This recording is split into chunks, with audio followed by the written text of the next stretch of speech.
Hola, buenos días. En esta tarde queremos dar la bienvenida a la doctora Beatriz Minguer Estelos, que ella va a impartir dentro del curso de Comparte en Comunidad el módulo que se refiere a las alternativas al desarrollo, la economía social y solidaria. Esto es muy importante, un tema muy importante, porque ya hemos visto algo relacionado con la filosofía, específicamente con la manera de entender la realidad y las posiciones que podemos tener ante una realidad que estamos viviendo. Seguimos con el tema del arte para después continuar con el tema de salud y ahora con el de economía. Estos temas son muy interesantes porque nos van permitiendo identificar cuál es la realidad que estamos viviendo en esta pandemia y cuáles son quizás algunas acciones que pudiéramos realizar en nuestros entornos y en donde pudiéramos incidir todos como comunidad, como grupo, ¿no? Nosotros los que estamos participando en este curso de Comparte en Comunidad, pues somos un grupo de investigadores que estamos en diferentes lugares de la República Mexicana, pero que estamos conectados por el interés realmente de incidir en las realidades concretas, ¿no? Y en los retos concretos que vemos en las comunidades, por un lado, y por otro lado, bueno, hay una verdadera relación también de amistad, ¿no? De apertura al diálogo, de poder cada uno de nosotros mencionar algunas visiones que podemos tener con respecto a una realidad que observamos, cada uno desde nuestras diferentes disciplinas y formaciones, pero es muy rico poder estar en este grupo porque estamos encontrándonos y estamos dialogando y estamos aprendiendo unos de otros. En esta ocasión, con el curso Comparte en Comunidad, queremos abrir el espacio también a jóvenes, a estudiantes como ustedes, que están ahora pues formándose y con quienes queremos compartir este caminar. Entonces, nos da mucho gusto encontrarlos por aquí. Gracias por su presencia, Claudia, Abril, está también Eduardo, Edwin, tenemos a Fernando también, bienvenidos, y por aquí está también Mario. Entonces, pues nos da mucho gusto que estemos ya iniciando en esta ocasión el cuarto módulo del curso Comparte en Comunidad. Le damos la bienvenida a la doctora Beatriz Minguer Estelos, quien es economista de formación egresada de la UNAM. Posteriormente estudió la maestría en estudios urbanos en el Colegio de México y recientemente acaba de concluir el doctorado en economía también en la UNAM.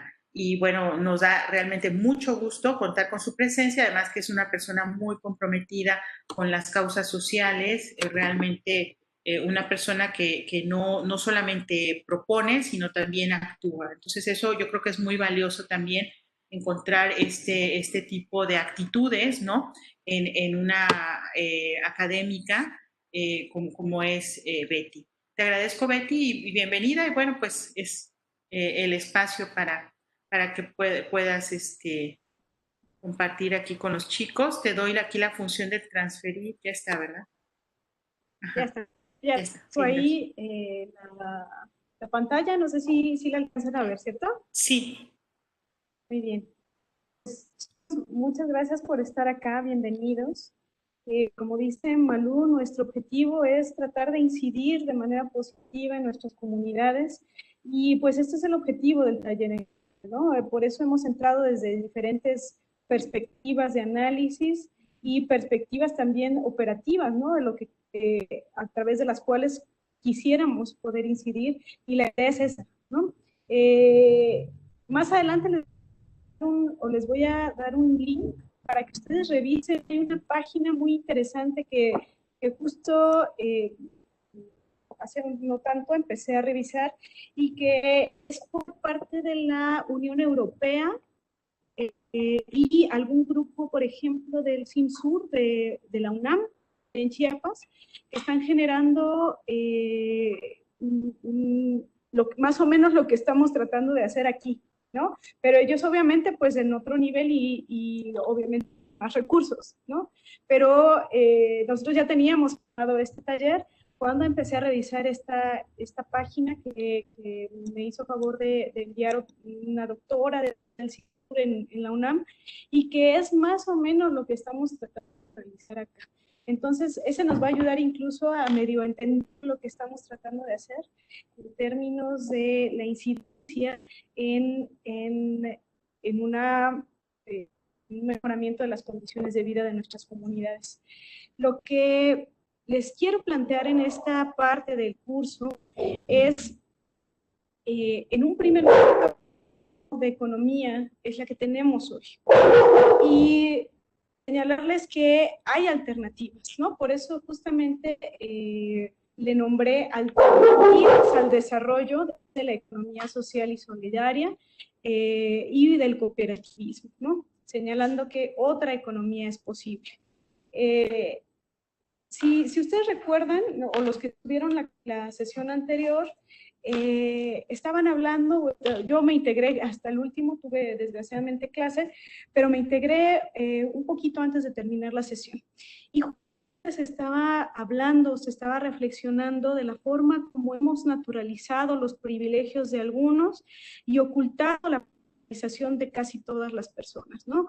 En el pandemia es lo que hemos estado viendo en esta emergencia sanitaria, en donde nos toca a algunos elegir entre si quedarnos en nuestra casa, cuidarnos, o salir a obtener un ingreso para comer hoy yo y mi familia, ¿no? Lo cual en sí mismo es un dilema éticamente perverso, pero que hemos estado naturalizando como una elección que se tiene que hacer prácticamente naturalmente, ¿no? O sea, pues, entonces, ¿qué podemos hacer? Es una u otra, no podemos hacer las dos cosas, ¿no?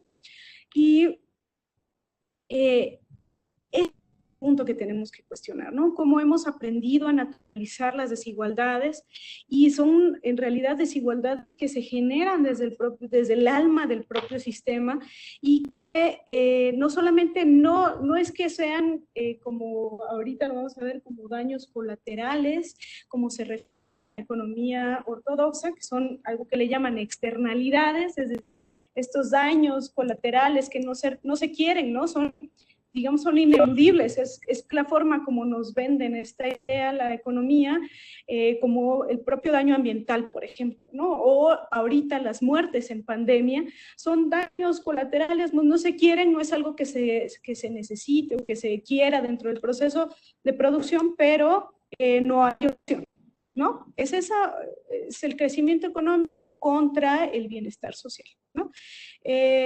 Entonces, esto es justamente lo que vamos a tratar de desmoronar, incluso en la construcción que hemos hecho de la economía, tratando de encontrar qué es lo que está detrás de lo que vemos, ¿no? ¿Qué es lo que está detrás de eso aparente que estamos recibiendo todo el día por parte de la economía, y que tenemos opciones y debemos construirlas como responsabilidad de todos, ¿no? Entonces, preguntaba Alejandro justamente en la última parte de la sesión si era irreconciliable el crecimiento económico con el bienestar de la población y de los seres humanos y de la naturaleza. Y desde la perspectiva de la economía ortodoxa, viendo el crecimiento, de hecho, es un necesario para generar el desarrollo, ¿no? Esta es una curva llamada la curva de Kuznets, en donde nos habla de que en el eje de las Y tenemos la inequidad, la desigualdad, ¿no? Y va creciendo respecto al incremento del salario, del ingreso, perdón, ¿no? Aquí está hablando del ingreso per cápita. Entonces, lo que nos dice la curva de Kuznets es un teórico, economista, que surgió, teóricamente hablando, justo en la Gran Depresión, ¿no? En los años 30. Entonces, estas fueron como las alternativas. Él fue el que creó el término PIB, Producto Interno Bruto, con el que se mide las economías del mundo hoy, ¿no? Bueno, él nos dice que mientras vamos, avanzando en términos del desarrollo económico, vamos creciendo en la economía, va creciendo también la desigualdad, ¿no?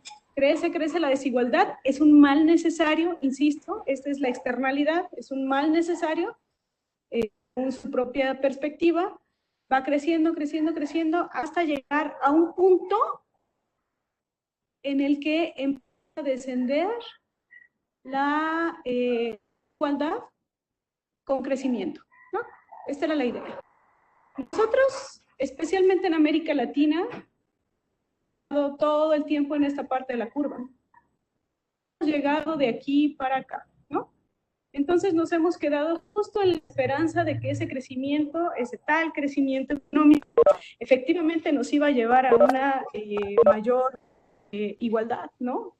Pero lo que hemos estado viendo es justamente lo contrario. Mientras va creciendo el ingreso, se va concentrando en menos manos y se crece con ello la desigualdad, ¿no? Va creciendo la pobreza, crece la marginación, crece la segregación y se genera mayor acumulación de capital. Este es el punto, pues, donde tenemos que reflexionar. Y lo que quiero mostrar justamente en esta parte del curso es que la desigualdad es intrínseca a este sistema, ¿no? No es esa externalidad, ese mal necesario del que nos han hablado todos los teóricos, sino que es algo que necesita el sistema para su función.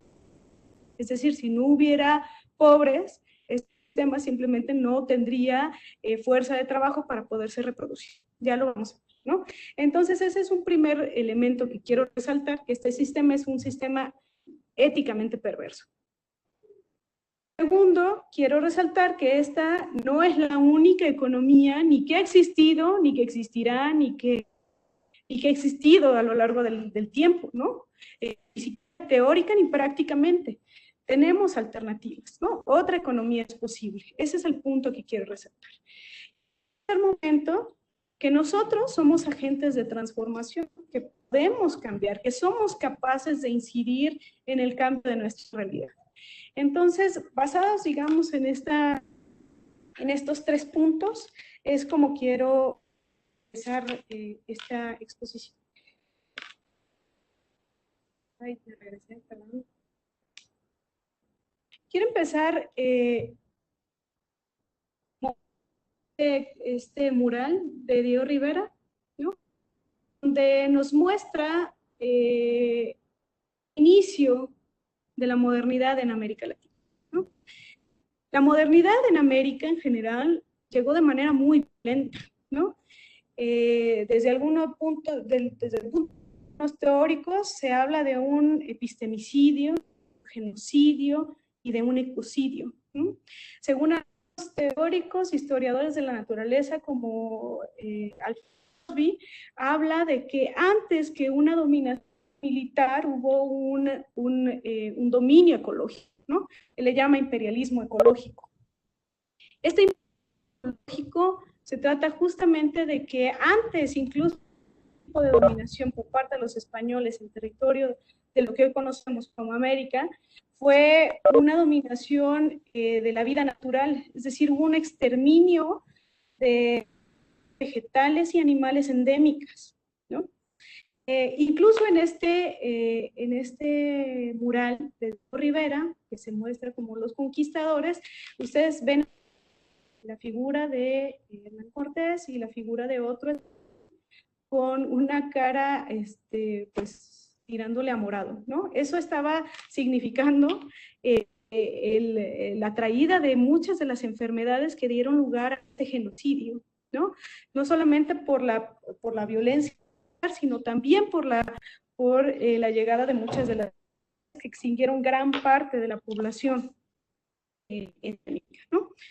Entonces, esta modernidad, digamos, en América Latina era muy violenta, ¿no? Y llega también con una idea de un antropocéntrico, individualista, egoísta, competitivo, y de su especie, ¿no? De algo que le llaman espiacismo, que es como una especie de racismo, pero en términos de especies, ¿no? Entonces llega con este tipo de hombre, de humano, digamos, el humano es superior a cualquier otra especie. Y incluso entre razas también empieza ese tipo de desigualdad, ¿no? Y de dominación. Se empiezan a naturalizar las dominaciones en esta modernidad. La modernidad entonces aloja un sistema de reproducción de las condiciones materiales de vida. Para eso necesita un sistema de reproducción de estas condiciones materiales de vida, ¿no? Empieza entonces con, con una forma de reproducción de estas condiciones, lo que conocemos como capitalismo. El capitalismo, como ustedes deberán recordar en algunos cursos, seguramente desde la preparatoria o los cursos tal vez que tomaron en la universidad o más adelante, es una forma de reproducción de las condiciones materiales de vida, ¿no? Pero tiene una forma específica, histórica, que es vida, ¿no? Y que es además justo eso, histórica, temporal. Esta forma de reproducción de la vida, digamos, desde sus entrañas, divide sus formas operativas a través de dos elementos, ¿no? Sus fuerzas productivas, ¿no? Que las divide en producción, que están también subdivididos en objetos de trabajo y en medios de trabajo. Y la otra parte de las fuerzas productivas es la fuerza de trabajo humana. Construye también ciertas relaciones sociales de producción que están basadas en alguna forma de propiedad, ¿no? Específicamente, en el caso del capitalismo, estamos hablando de la hegemonía de la propiedad privada, ¿no? Y una situación de clases sociales dispares, que se disputan los lugares, se disputan el poder unas a otros, siempre son victorias, y hay formas de distribución específicamente desiguales, ¿no? Si ustedes se fijan aquí, en esta parte sobre todo, ¿sí? ¿Qué ven de extraño? Tenemos aquí medios de producción. ¿Qué me pueden decir a la vista?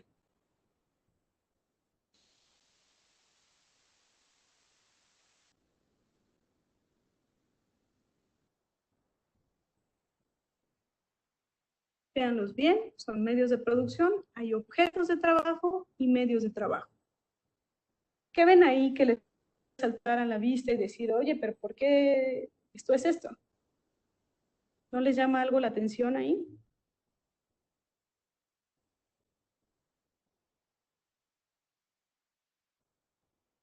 Pues la situación de las clases sociales a mí me llama la atención. ¿Cómo influye? ¿Cómo puede influir? Ahorita a esa parte de las relaciones sociales de producción que crea esa situación de desigualdad de clases sociales. Pero primero en esta primera parte. Sí, ¿alguien está? Lo que quería resaltarles es esta primera parte, en términos de los medios de producción.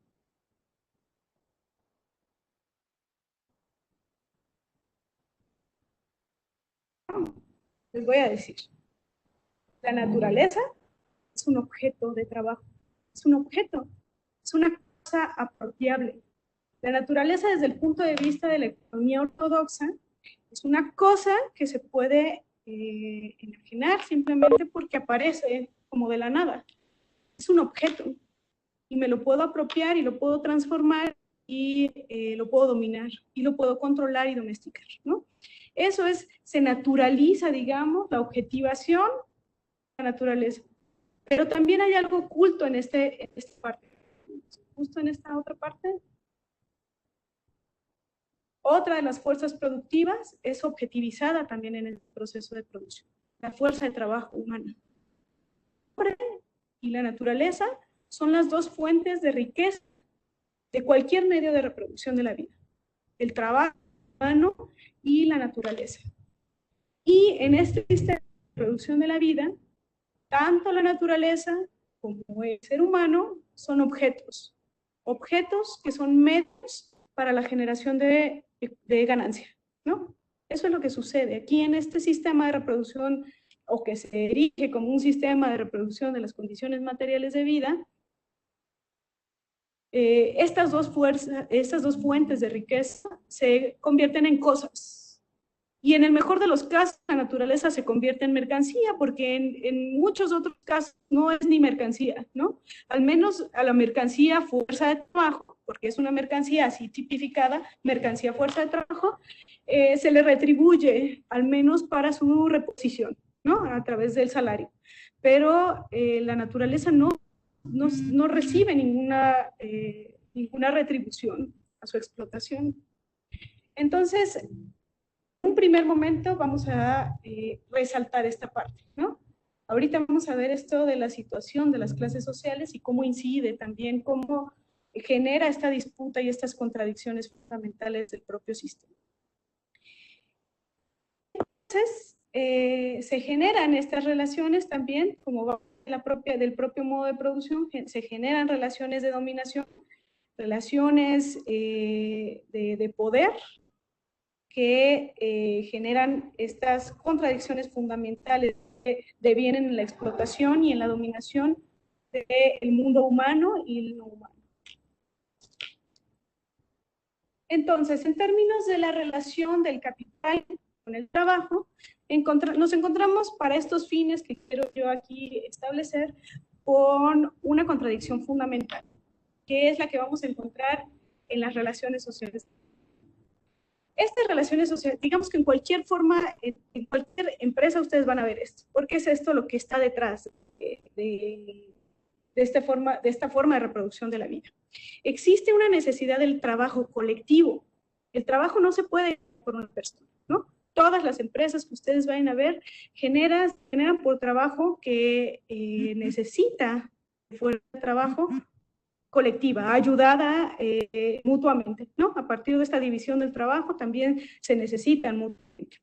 Y sin embargo, este trabajo que es colectivo es apropiado por unas cuantas manos, si no es por una, ¿no?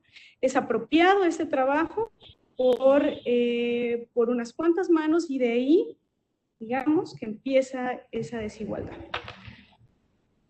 Por otro lado, en términos de la relación o de las contradicciones que están en torno a la relación capital con la naturaleza, vemos varias contradicciones, ¿no? Hoy son más evidentes que nunca. Hoy las vivimos todo el tiempo y hoy las podemos desglosar de manera mucho más factible que entonces los teóricos críticos, ¿no? Estas contradicciones fluyen a partir de la extinción de los medios de vida de la población, incluso de las fuerzas, de la fuerza de trabajo que requiere este sistema para su reproducción, ¿no? Está aniquilando los medios de subsistencia de la fuerza de trabajo y también aniquila la naturaleza en términos de sus materias primas, ¿no? Está aniquilando dos elementos fundamentales que requiere para su reproducción. Por otro lado, también cuando este sistema empieza a evolucionar, digamos, o a involucionar desde otro punto de vista, se empieza a, digamos, el desarrollo, las fuerzas productivas, el desarrollo de la tecnología, lo que sucede es que empieza a generar otro tipo de economía, que no es la economía industrial que en algún momento se erigía como la capitalista. Estamos en una etapa distinta de ese capitalismo y existe una especulación en general, especulación productiva, especulación del espacio planetario, que en este caso es el que estamos viendo en torno a la relación capital con naturaleza.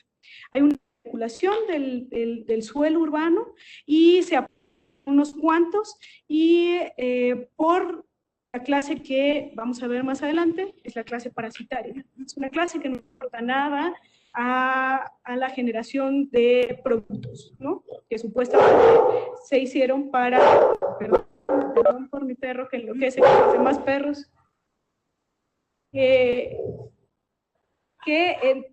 diciendo que se me fue hasta la onda. Que hay una clase rentista que se apropia de la mayor de la ganancia que se genera por clases industriales y por la clase trabajadora, ¿no? Entonces está esta clase rentista que está absorbiendo gran parte del suelo urbano está generando también una contradicción porque está obstaculizando, digamos, la reproducción del propio capital. Y por último, también por parte de la energía, ¿no? La energía cada vez se vuelve más insuficiente para las necesidades de esta reproducción capitalista. Eso lo vamos a ver un poquito más adelante y, por lo tanto, se constituye en este sentido como un sistema intrínsecamente lógico. ¿Dudas hasta ahora? ¿Algún comentario? Si no, seguimos.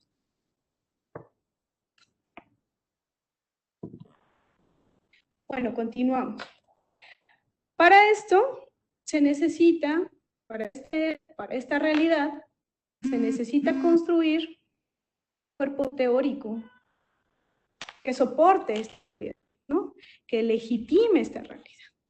En este sentido, se generan en Francia e Inglaterra, basadas en un lenguaje naturalista, algo que llaman el orden natural, ¿no? Alcanzado solo cuando el humano llega a la libertad, ¿no? Y se empieza a hablar del liberalismo como aquella forma de interacción humana que aboga por las libertades civiles, bajo el imperio de la ley, con un Estado acotado y con necesidad y el privilegio de maximización de las fuerzas del mercado, ¿no? El mercado tiene que estar liberado, tenía que ser libre, porque en sí mismo daba un equilibrio, el equilibrio que se necesitaba de la demanda y la oferta, y el Estado por eso debía ser acotado. En términos económicos era prácticamente innecesario, ¿no? Entonces, opuesto al derecho divino, generaba, por ejemplo, en las monarquías absolutas anteriores, se genera el derecho natural del individuo. Del homo económicos, ¿no? Un hombre que, un humano, ¿no? Hombre hablo en términos de especie, ¿no? De género. Un humano era que deseaba riqueza, necesitaba riqueza, y que además era capaz de generar estos medios para obtener la riqueza, ¿no? Lo que lo erige además como un superior a otros, porque los animales no son capaces de hacer esto, no son capaces de generar su propio alimento. Surge también la idea con esto de la mano invisible, en donde Adam Smith, que es este primer teórico que vemos aquí, ¿no? No sé si se ve mi cursor, es este primero. El individuo tiene derecho a buscar su propio beneficio, porque al hacerlo, ayudado por una mano invisible, genera un bienestar colectivo. ¿Cómo sucede esto? ¿Cómo es que el individualismo, mi egoísmo, ese es el punto, mi egoísmo genera bienestar colectivo?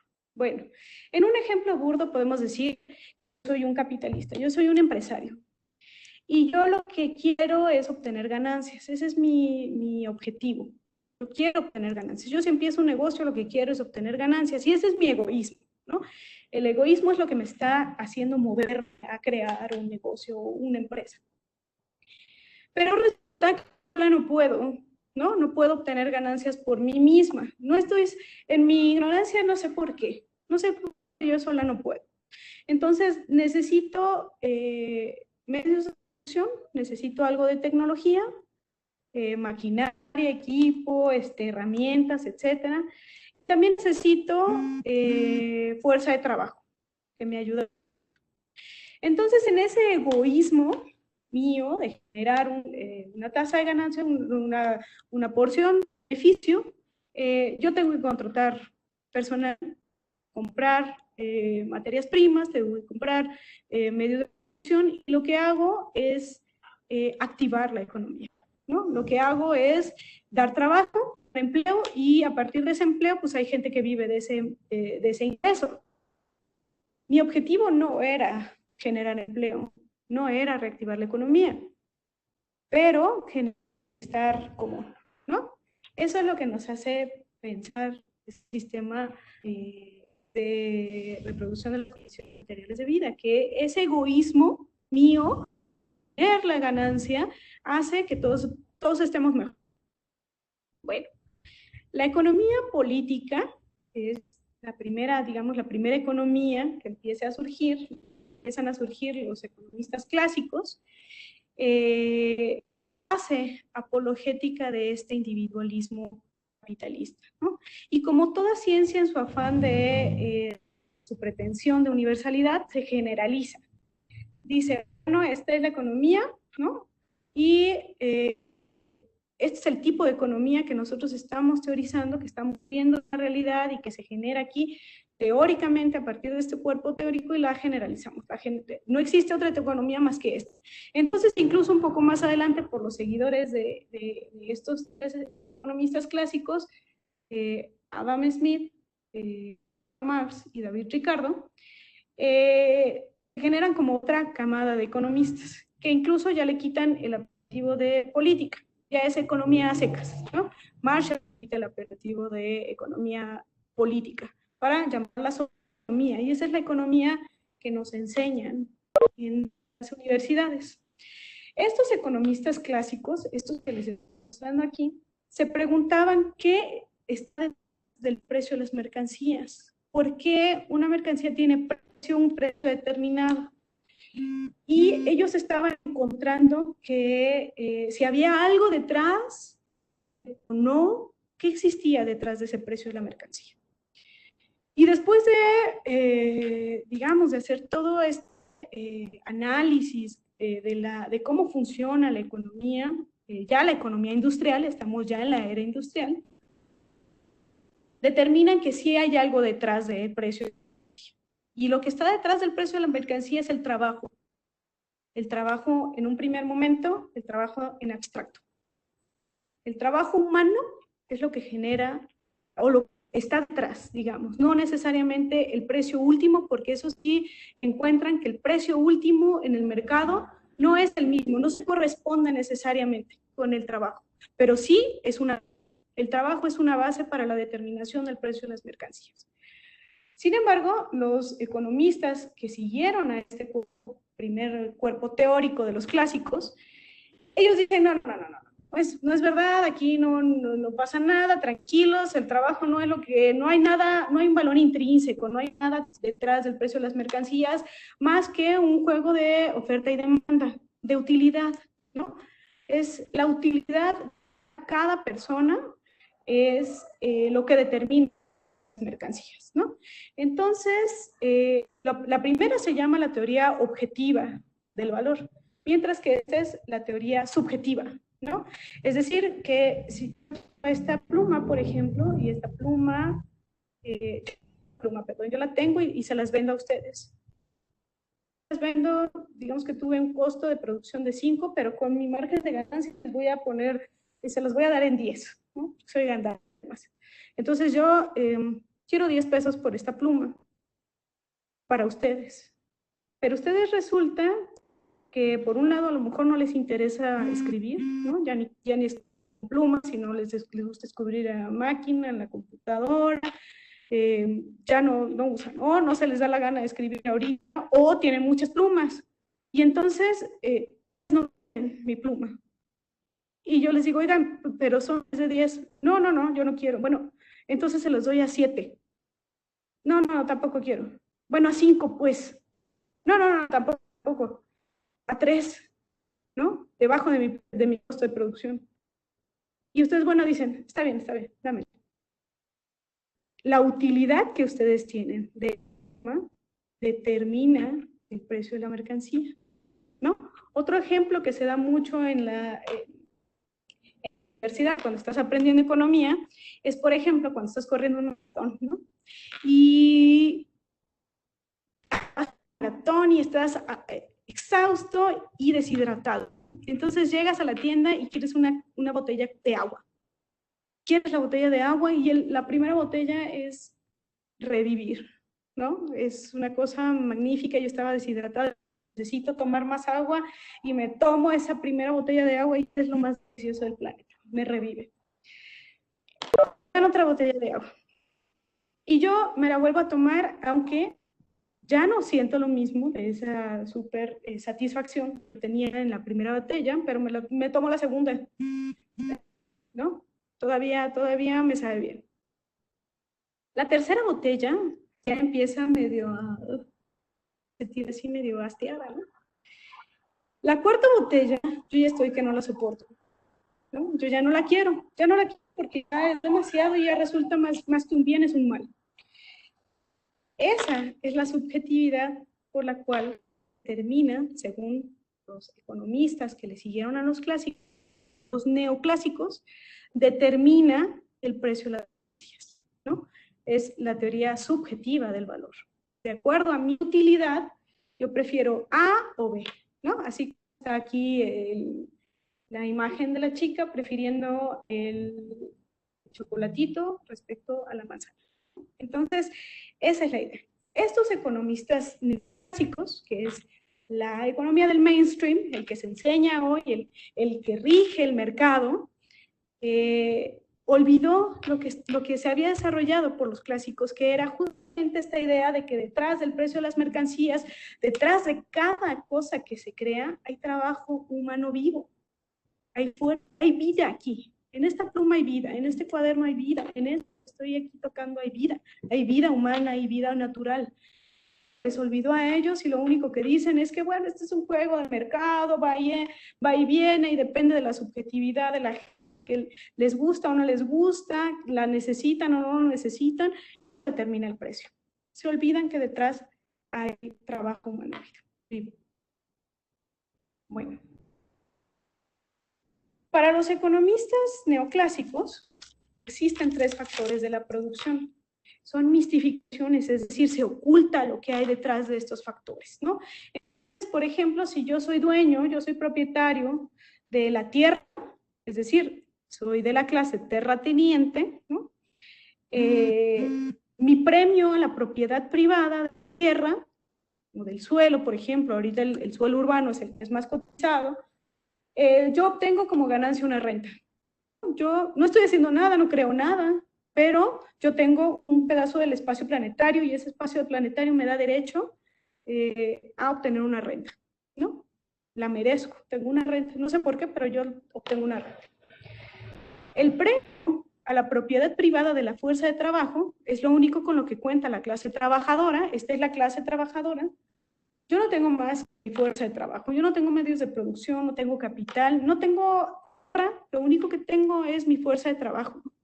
Y la retribución o el premio a la propiedad privada de mi fuerza de trabajo es el salario, ¿no? Y se me retribuye un salario. Te mereces un salario porque tienes esa propiedad privada. Y por último está la clase capitalista, el capital, el premio a la propiedad privada del capital deviene o merece una ganancia, un interés, ¿no? Esto es lo que se naturaliza. Bueno, si tú tienes tierra, tienes derecho a una renta. Si tú tienes trabajo, tienes fuerza de trabajo, tienes derecho a un salario. Y si tú tienes algo de capital, maquinaria, equipo, tecnología, lo que tengas, tienes derecho a obtener una ganancia. Se naturaliza.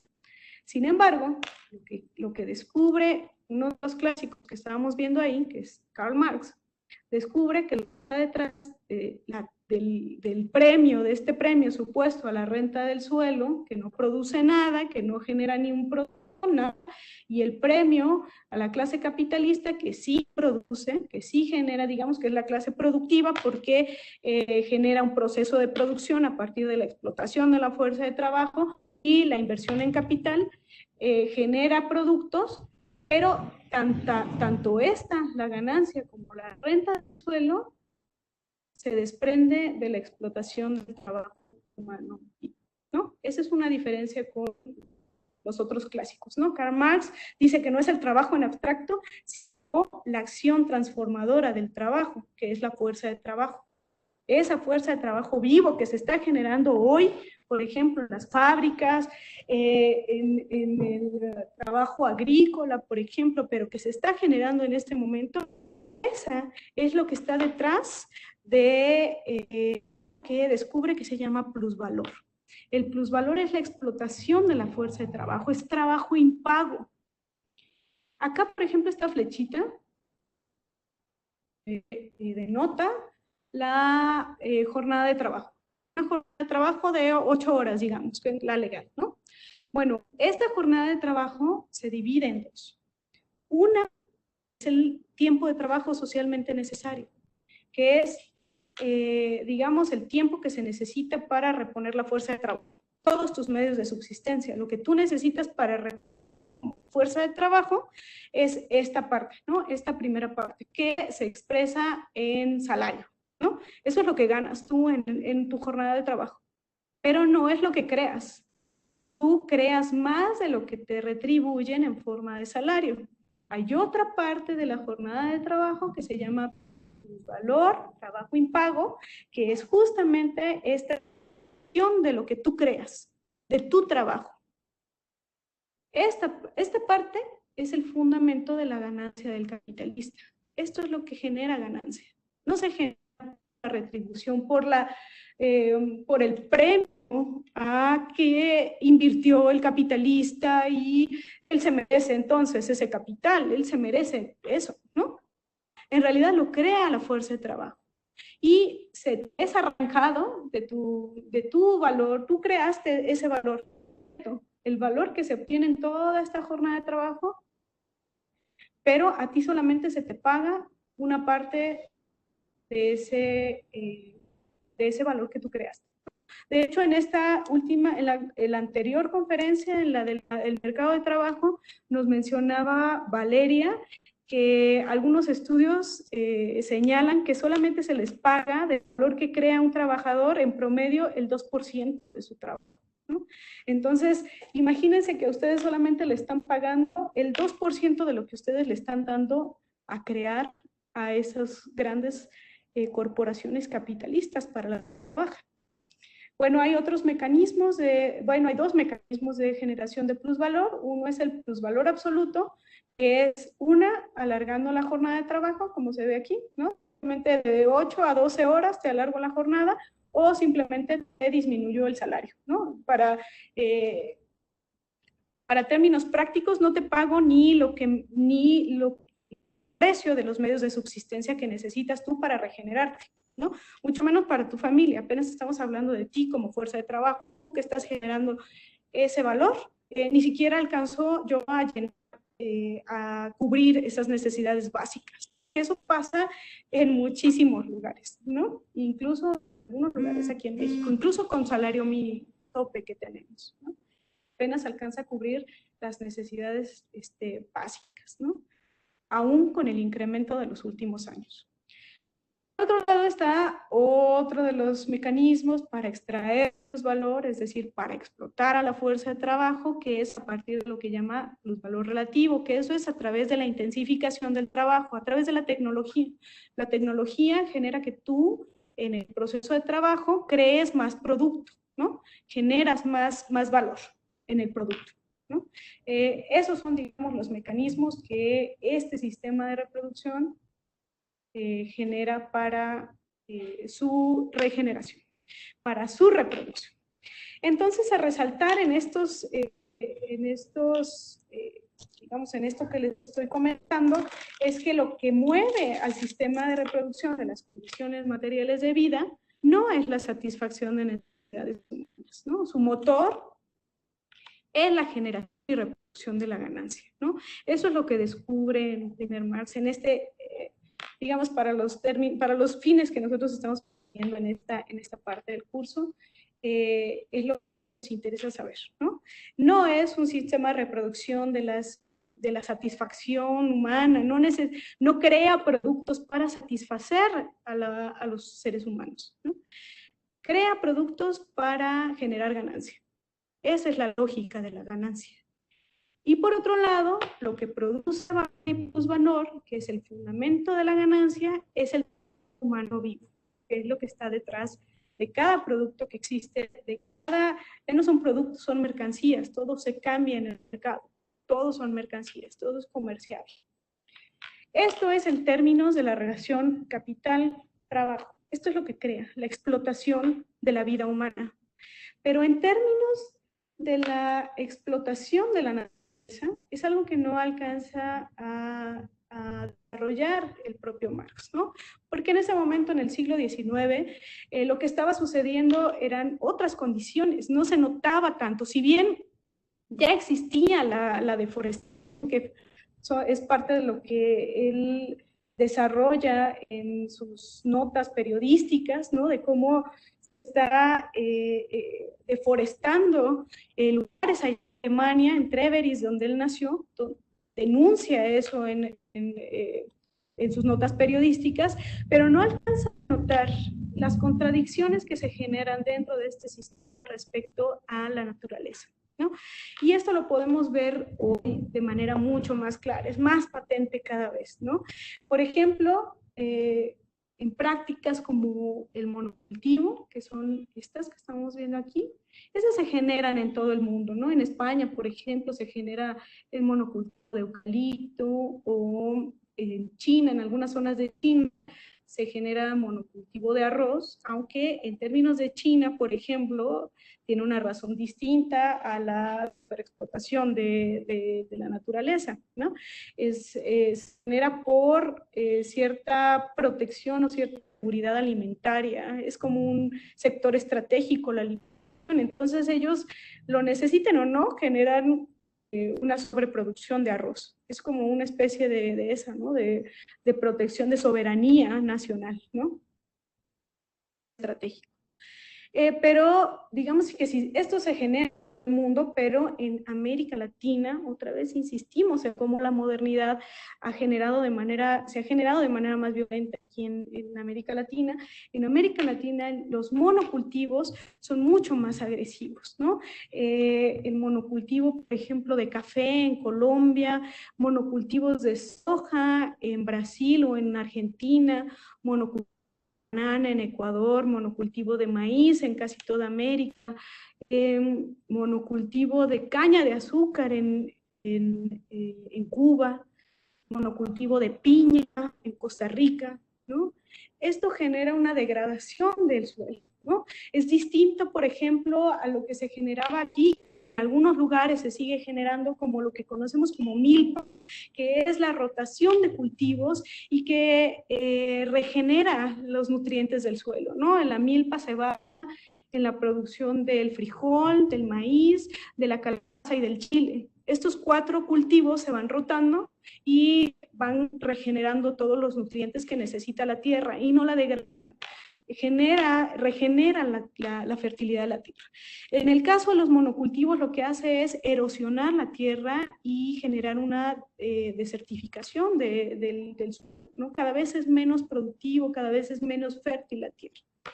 Por otro lado, está la deforestación de espacios naturales, que lo que hace es que los digamos, otros territorios también se encuentren más expuestos a las condiciones climáticas, tanto de los lluvias torrenciales como del sol intenso, porque se consume el humus y la hojarasca necesaria para el amortiguamiento de estas condiciones climáticas extremas, por ejemplo. Por otro lado, del calentamiento global, que hoy le llaman eufemistamente climático, pero en realidad es un calentamiento global, y que lo hemos estado viendo en espacios como Australia, en donde se generaron grandes incendios, también médicamente expuestos bastante desde el año pasado, empezó en julio del año pasado, del 2019, y terminaron a mayo de este año, pero se hizo más mediático entre noviembre y diciembre del año pasado, en 2019, en donde pudimos ver la devastación del gran espacio natural, donde murieron 500 millones de animales, 500 millones de animales, y al menos 50 personas, ¿no? Fue una devastación terrible de la todavía, ¿no? Y eso se genera en otros espacios, ¿no? Aquí en México también se generaron, hace no mucho, en Guadalajara también se generó un gran incendio en una gran área protegida. Creo que se llama Primavera, ¿no? Si no mal recuerdo. También, por ejemplo, prácticas como los agroquímicos que generan, además de que requieren gran cantidad de agua y energía, generan enfermedades cada vez más recurrentes en humanos, ¿no? Los diferentes cánceres se están produciendo cada vez de manera más marcada en ciertos territorios. Hay un documental muy interesante de Argentina que se llama Los pueblos fumigados, en donde se nota cómo se hace evidente en las zonas donde se está generando la fumigación las enfermedades tan fuertes, cutáneas, y también enfermedades como cánceres, ¿no? Que se están generando de manera masiva en niños, en ancianos, en personas adultas, en todas las edades, ¿no? Pero obviamente repercute más en las edades extremas. Pero no solamente en la gente que estaba cerca, ¿no? Incluso la persona que estaba haciendo el documental, este documental de los pueblos fumigados, los investigadores a los que estaba consultando le dijeron, ¿no te gustaría hacerte una prueba de a ver si tienes como parte de tu sangre envenenada por algún agroquímico? Y él dice, pero es que yo no vivo en ningún lugar donde se fumigue. No importa, pero comes tú de esos productos. Dijo, bueno, pues él no pensó encontrar nada y resulta que también estaba envenenada su sangre. Incluso la gente, nosotros que estamos lejos, imagínense la gente que está cerca, pero la gente que estamos, que pensamos que estamos libres, digamos, de todos los agroquímicos que se generan allá, que se utilizan allá, perdón, nosotros también estamos contaminados con estos venenos que se utilizan para fertilizar la tierra, ¿no? Por otro lado, también prácticas tan severas, tan violatorias del suelo, como el fracking, que hasta suena agresivo, ¿no? La fractura hidráulica, la perforación a 2.500 metros de profundidad de la tierra, inyectando millones de litros de agua, otros aditivos como metano o uranio, para extraer gases, ¿no? Gases o cualquier otro combustible fósil. Esto genera gases de efecto invernadero, libera al aire gran cantidad de estos gases de efecto invernadero, genera la contaminación de aguas subterráneas, pero también en algunos lugares como Colombia, por su propia composición de la tierra que está más fracturada, sube muy fácil esta contaminación a las aguas superficiales, además de causar otros perjuicios sociales como el desplazamiento de comunidades, ¿no? Ojo, territorio de pueblos originarios. Por otro lado, también otras de las contradicciones dentro de la relación capital-naturaleza es esta explotación del espacio natural, del espacio planetario, por las grandes inmobiliarias, ¿no? Ese espacio que ya no se utiliza para la reproducción de los medios de vida de los seres humanos, sino que se utiliza para la especulación de las grandes inmobiliarias, ¿no? Por ahí en alguna exposición que hizo Saskia Sassen en el Senado hace mucho, señalaba que el suelo urbano valía más desocupado que ocupado, ¿no? Contradicción increíble, lo cual quiere decir que el suelo urbano es más redituable para la especulación que si se ocupa. Entonces, por ejemplo, lo que estamos viviendo aquí ahora en la ciudad, cuando empezó la pandemia y empezaron a ver que la gente va a dejar sus espacios porque casi toda la ciudad está rentada, ¿no? Casi nada, una gran parte de los que habitan la ciudad no tenemos inmueble, ¿no? No somos propietarios del inmueble, sino que rentamos el espacio. Bueno, pues cuando empezaron a ver que mucha de la gente se iba de esos espacios, ¿no? Porque no podía ya pagar, prefería irse con su familia, asignarse en algún otros lados, empezaron sí en un primer momento a abaratar el precio de las rentas, pero enseguida cambió el punto, porque empezaron a incrementar, a esperar, a especular con el suelo, y muchos de esos están esperando a que esto reactive para poder rentar los espacios y subir el precio del suelo, ¿no? Entonces, eso es lo que está sucediendo hoy, por ejemplo, ¿no? El espacio, sobre todo en los espacios urbanos, se utilizan más para la especulación, para la habitación.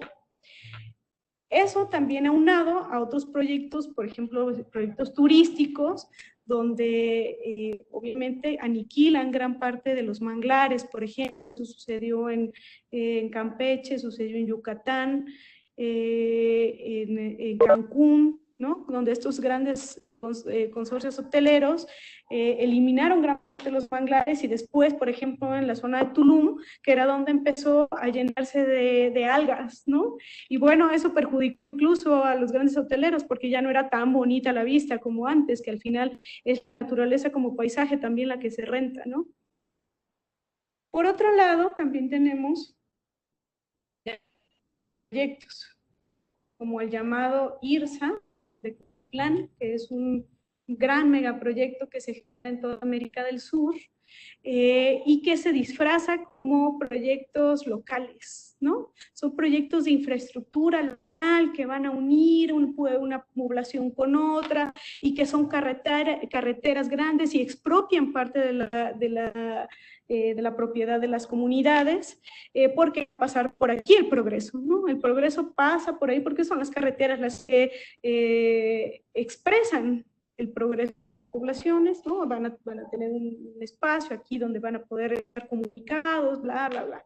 Bueno, no son proyectos locales, no son proyectos locales de progreso, ¿no? En esta idea del desarrollo pensado a través del crecimiento económico, sino que son grandes proyectos, grandes megaproyectos que se generan ni siquiera por los estados, son grandes corporativos los que están unidos para generar la explotación de la naturaleza en todo el territorio de Sudamérica con este proyecto de IRSA, ¿no? Es tremendo esto. Por ahí hay varios documentales de IRSA que te dejan con la boca abierta de lo que ¿no? Es terrible y es perverso lo que están generando, ¿no? Esto sucedió también con el Plan Puebla-Panamá, que después se convirtió en el TPP y que, por ejemplo, que parte de las ciudades rurales sustentables que seguramente ustedes han oído hablar, también fueron parte de esos megaproyectos que ya no se consolidaron porque incluso la gente en Chiapas no dejó que pasara, ¿no? La gente y también, por ejemplo, investigadores de la UNAM también y dieron cuenta de lo que estaba sucediendo y al final como las conocen ahora, ¿no? Como algunas pueblos fantasma, como el caso de Santiago El Pinar, y algunas medio pobladas, como Jaltenango, y la de Grijalma, que sí está habitada, ¿no? Por otro lado, este sistema de reproducción de las condiciones materiales de vida, que ya vimos que no es, sino más bien este sistema de reproducción de la ganancia, requiere cada vez más de grandes cantidades de energía, ¿no? Y cada vez más la energía es más insuficiente, ¿no? Entonces, por eso se generan otros mecanismos para la extracción de nuevas formas de energía, porque este sistema, incluso nosotros ahora mismo, como estamos conectados de uno a otro, estamos ocupando, yo estoy con la computadora, estoy con el celular, allá mi roomie está con su computadora y su celular, mi hija está con la computadora y con el celular, y seguramente prendida, tenemos conectado acá, allá, estamos consumiendo una cantidad ingente de energía.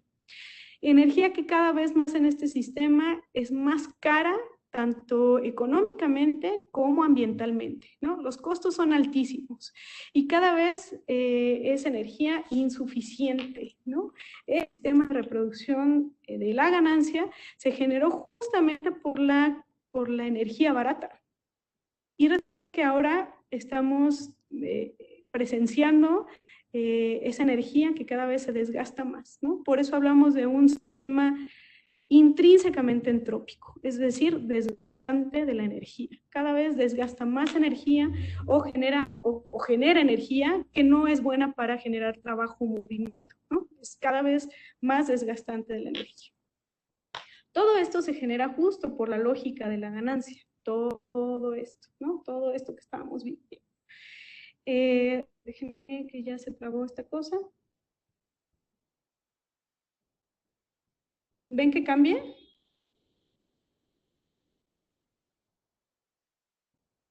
No, no cambia. Ah, ya, ya, ya, ya. Ya, ¿verdad? Ajá, ya se destrabó. Ya. Gracias.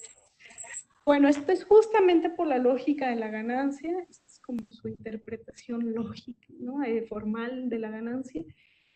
Pero todas estas, digamos, perversiones de este sistema las genera esta lógica de la ganancia, que genera una especie de darwinización de la economía a partir de la acumulación, la concentración de los medios de producción y la centralización del capital, donde unos cuantos se surten de esta ganancia y los demás estamos trabajando para generar sus grandes capitales, ¿no? Esta darwinización de la economía en donde los grandes se comen a los chiquitos, en donde todos los productores pequeños no son capaces de generar competitividad a nivel de mercado y no existe un mecanismo del Estado para generar estas condiciones de supuesta competitividad, porque además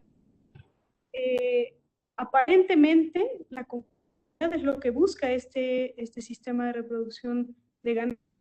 Pero en realidad no es eso. Lo que hay detrás de esa ganancia es que mientras se desarrolla este sistema, se generan grandes monopolios, ¿no?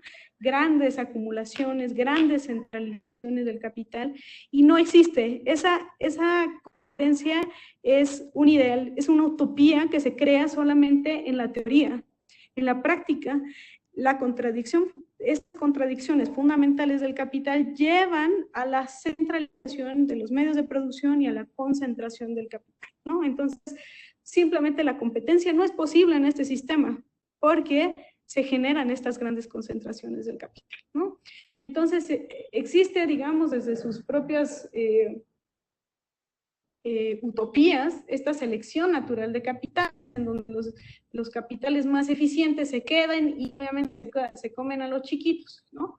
Pero lo que nosotros estamos proponiendo es esta cosa de abajo, que unidos entre pequeños productores distintas de organización económica, colectiva y solidaria, nos comamos a este gran concentrador del capital, ¿no? Datos crudos que tenemos que saber de este sistema y que son bastante expresivos, ¿no? O representativos de lo que está sucediendo hoy. El 1% de la población controla el 99% de la riqueza mundial. 8 hombres además, no mujeres, porque hasta eso sí se concentra digamos, en un género, ¿no? Si tiene discriminación de género esto. 8 hombres poseen la riqueza de 3.600 millones de personas en el mundo. La mitad de la población mundial la poseen 8 personas. Increíble, ¿no? La reactivación relativa de parte de las economías mundiales no beneficia a los sectores más pobres. Y en realidad esto nunca ha pasado. Esto quedó en la utopía, esta llamada curva de Kuznets, en donde más crecías, más te desarrollabas. Eso jamás sucedió. 10 empresas a nivel mundial más de los ingresos públicos de 180 países enteros. 10 empresas facturan más de los ingresos de 180 países enteros. Solo un CEO de las empresas más poderosas gana más que 10,000 empleados de las textileras de Bangladesh. Estas textileras de Bangladesh son estas del grupo que genera Zara, ¿no? Que se llama, creo, no me acuerdo cómo se llama esta textilera de Zara. Pues este consorcio que crea Zara, Bershka, Pull&Bear y otra por ahí, creo que Stradivarius, una cosa así, ¿no? Pues eso que traen puesto está generado también por gran parte de la explotación de la fuerza de trabajo, sobre todo de niños y de mujeres. Los paraísos fiscales aportan 100,000 millones de dólares en países en desarrollo. Estos paraísos fiscales, ¿no? 70% de los servicios de telefonía móvil y 65% de la telefonía fija en México es controlada por una sola persona, adivinen, Slim. La brecha salarial y otras desigualdades de género es de entre 31 y 75%, ¿no? De género ganan distinto las mujeres que los hombres. Como les digo, esta acumulación también es discriminatoria, ¿no? A unos nos perjudica más que a otros. 69 de las mayores entidades son empresas y no estados, ¿no? Esto que les decía del este gran megaproyecto del IRSA es liderado por grandes corporativos, no es por estados, ¿no? Hay una disputa y una gran controversia entre los capitales y el estado, ¿no? Ni siquiera ya funcionan como antes de que se coludían, ya hay una competencia incluso entre estado y capital.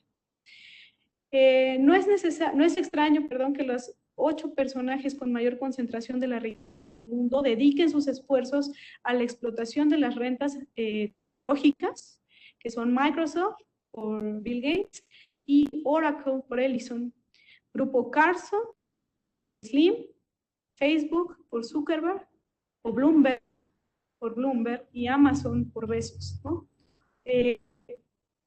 Una que concentra las acciones de muchas de las empresas, que es Berkshire, el Hathaway, y otra, industria textilera, esta que les mencionaba, Zara, que por supuesto cotiza además en la bolsa de valores de Wall Street, como todas las demás, y explota trabajadores en Bangladesh, ¿no? Como veíamos. En México, por supuesto, tampoco es extraño que 2 de los hombres más ricos del país exploten las rentas tecnológicas, Slim y Salinas Pliego, y a través de la explotación de la renta, de la tierra. La REA y Valle son de grandes corporaciones mineras.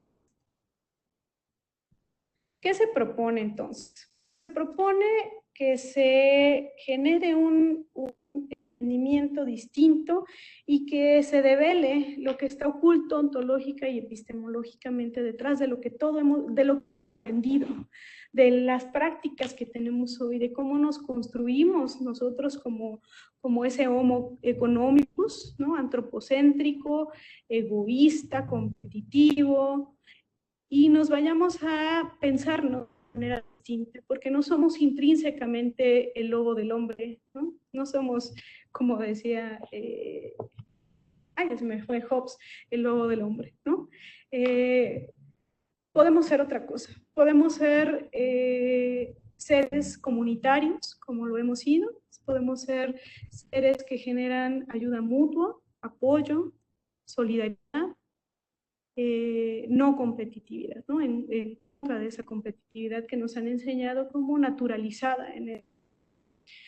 Para eso tenemos que retomar distintos enfoques culturales y económicos que se han generado en América Latina específicamente, con propuestas económicas operativas específicas que generen otra economía, una economía para la vida, ¿no? Que es lo que estamos tratando de proponer a partir de esto que estamos viendo, que es éticamente perverso, un sistema que explota las 2 fuentes de riqueza de cualquier sistema de reproducción de la vida, la naturaleza y la fuerza humana. Entonces, alternativas al desarrollo. Esto no es una simple semántica, ¿no? Sino hay algo profundo ahí. Estamos diciendo que no son alternativas de desarrollo, pensando en el desarrollo que hemos venido manejando, este desarrollo que necesita del crecimiento cuantitativo para poder desarrollarnos cualitativamente, ¿no? Para tener algo de calidad de vida, algo de dignificación del trabajo humano, ¿no? Pero primero tenemos que crecer y luego ya vemos esto del desarrollo, ¿no? No, por eso estamos hablando de alternativas al desarrollo. No queremos ese desarrollo, queremos otra cosa. Entonces, por eso no es alternativas de desarrollo, ¿no? Sino alternativas al desarrollo. ¿Qué vamos a hacer? No queremos ese desarrollo, no queremos basarnos en ese crecimiento económico, queremos pensar en otra forma de generar la economía. Y entonces para esto pues se han generado muchas otras formas de ver y de entender el desarrollo, ¿no? A partir de las epistemologías del sur, ha sido desarrollado muy ampliamente por Boaventura Santos, el buen vivir, que se generó incluso como políticas económicas, políticas sociales, políticas de bienestar, en torno al derecho de la Pachamama en Bolivia y en Ecuador, antes de estos grandes golpes de Estado en los 2 países. Las teorías de la decolonialidad en la teología de la liberación, que es desarrollada aquí en América Latina por Enrique Dussel, por Franz Hinkelhammer, que es un economista, pensador alemán, pero que rica desde hace muchísimos años y se siente más latinoamericano y vive más Latinoamérica que muchos de nosotros. Juan José Bautista, un boliviano muy destacado también, premiado a nivel mundial, Ramón Grossfogel, ¿no? Entre otros, y alternativas también que son mucho más operativas a través de la economía social y solidaria, las economías populares y las cooperativas, que también tenemos muchos autores latinoamericanos, Raceto, Mansell, Opera, Mora, en fin, tenemos aquí también grandes teóricos que han estado consolidando este tipo de economías que se han generado, ¿no? ¿Y qué es, por ejemplo, el buen vivir, ¿no? El buen vivir se generó como el Sauxay, que es una palabra quechua de los indígenas de Perú y de Bolivia, que representa, según Rodríguez, el ideal del proyecto social indígena, ¿no? Que es una interpelación, una exhortación, un reclamo hacia los fundamentos de esta economía y del pensamiento occidental, y que en este sentido propone una deconstrucción de esta ideología, ¿no? Pero no solamente allá, como les decía, allá se generaron incluso políticas específicas respecto al derecho de la Pachamama, los derechos humanos de la Pachamama, ¿no? Solamente en algunos lugares existen estos derechos humanos, por ejemplo, en los ríos, ¿no? El Tigris y el Éufrates tienen estos derechos humanos para estos ríos, y un río en Nueva Zelanda que no recuerdo cómo se llama, ¿no? Pero ellos consolidaron en Ecuador y en Bolivia, consolidaron estas ideas del buen vivir como una forma de gobierno, ¿no? No fue nada más acá unas formas underground de organización comunitaria, sino que constituyeron leyes a partir de este ideal de Soma Causay, ¿no? Aquí en América Latina tenemos también, y aquí en México, perdón, tenemos también nuestra versión, que es el Lequilcush Lejal, que es una palabra en celtal que significa armonía de vida, orden, unión, integración del individuo, la comunidad y la naturaleza, ¿no? Entonces, tenemos de dónde basarnos para entender nuestra propia realidad, ¿no? Desde América Latina, entonces, se generan distintas formas de organización económica alternativas al desarrollo, no insistimos, al desarrollo. Son estas economías populares que se generan justo por la falta de empleo, se generan las economías en los tianguis, en los bazares, en las casas, por ejemplo, ¿no? Incluso hay lugares donde se generó, en donde se generó incluso una motiva, ¿no? Generada además en Veracruz por la Universidad Veracruzana, y que después empezó a extenderse por varias comunidades de Veracruz, y al momento siguen funcionando. No recuerdo cómo se llama esta moneda, pero sigue funcionando, ¿no? Algo así como Miché, ahorita se las investigo.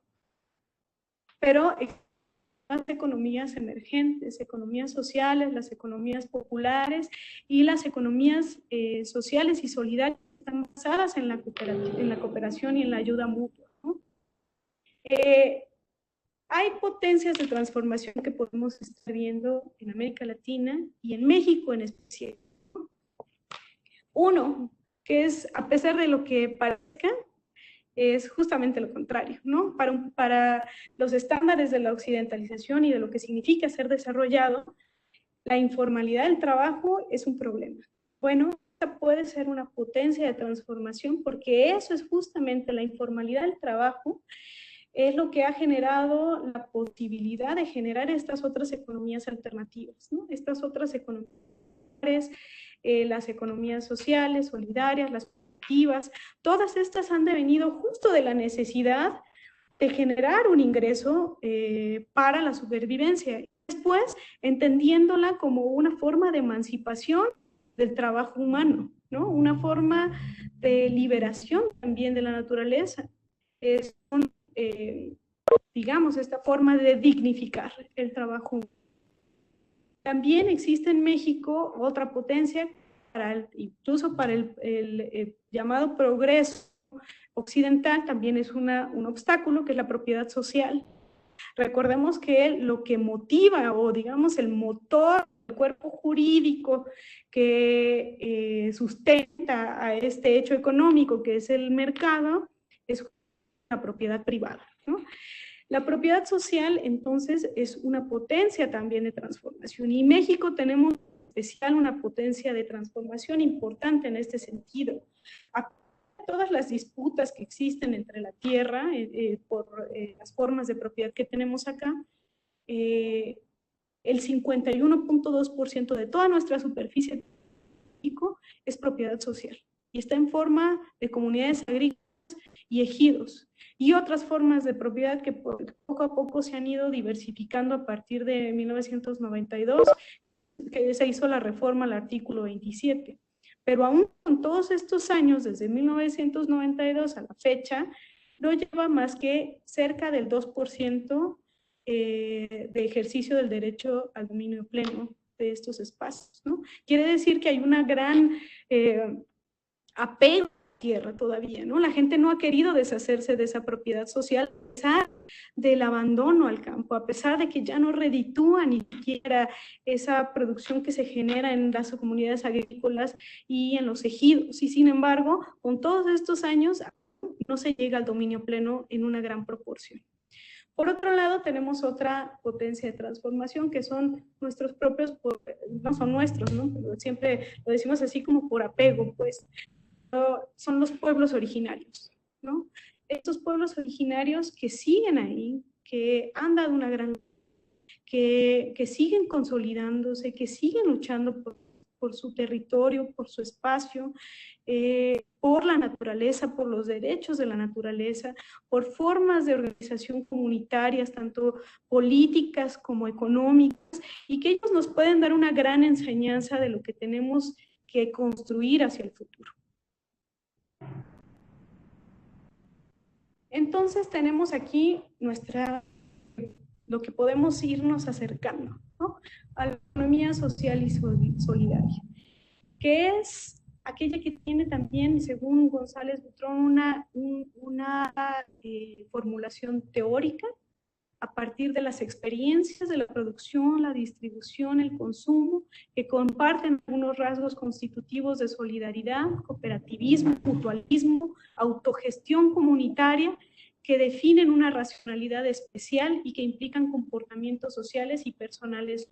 Es decir, toda una nueva racionalidad que se está reflejando en formas de organización específicas comunitarias, de autogestión, de autoorganización, y no de las llamadas productivas, sino generando circuitos económicos solidarios, ¿no? Que eso todavía no se investiga del todo, ¿no? También fue generado en Ecuador y en Bolivia estos circuitos económicos solidarios, pero que se tienen que estar trabajando también aquí en nuestro territorio, porque tenemos esas grandes potencias que nos pueden ayudar a solventar estas nuevas formas, no nuevas porque son bastante antiguas, arcaicas, diría Marx, porque son formas de organización que estuvieron mucho antes que ese sistema de reproducción de la ganancia, han permanecido a pesar de los embates del capital.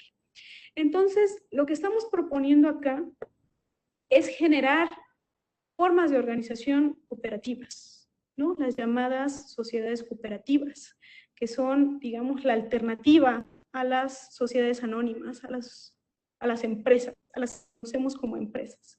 Según la ley mexicana, las cooperativas, una sociedad cooperativa es una forma de organización social integrada por personas físicas con base en intereses comunes y en los principios de solidaridad, esfuerzo propio y ayuda mutua con el propósito de satisfacer necesidades individuales y colectivas a través de la realización de actividades económicas de producción, distribución y consumo de bienes y servicios.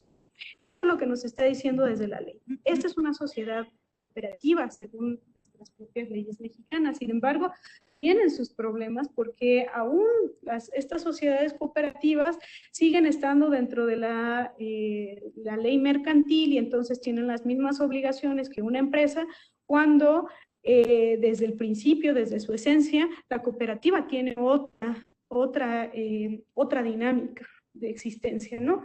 Entonces, ¿qué distingue a una cooperativa de una sociedad anónima? Es decir, de una empresa o de un negocio que ustedes quisieran emprender. ¿Por qué es mejor una cooperativa que un negocio de los que nosotros conocemos como basado en la propiedad privada? Bueno, hay una racionalidad moderna dentro de la sociedad anónima que tiene que ver con esto que estábamos hablando, del egoísmo, la competitividad, ¿no? Dentro de los negocios, digamos, modernos y con esta racionalidad capitalista, el de al lado es una competencia, ¿no? Entonces, mientras menos competencia, mejor. Entonces, si le va mal al otro, mejor para mí, porque ahí se sale de la competencia y entonces yo me quedo como el que acapara el mercado o el que puede estar abarcando mayor demanda del mercado, mayor nicho del mercado, y entonces yo me expando, ¿no? Y el otro es mi enemigo, no es alguien con el que pueda cooperar, es mi enemigo, entonces yo lo aniquilo. Esa es la idea de las empresas, ¿no? Es la darwinización de la economía.